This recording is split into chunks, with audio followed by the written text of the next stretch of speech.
सरकार। श्री राम है पालनहार, श्री राम ही है सरकार।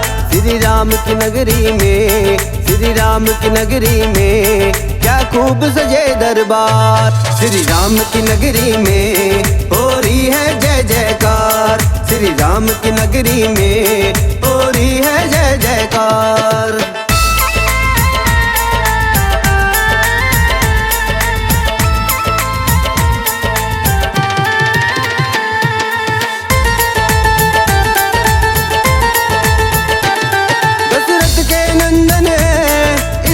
के पालनहार वो मर्यादा पुरुषोत्तम भगवान प्रभु श्री राम है। नमन हमारा प्रभु है, नमन हमारा प्रभु चरणों में बारंबार। श्री राम की नगरी में हो रही है जय जयकार। श्री राम की नगरी में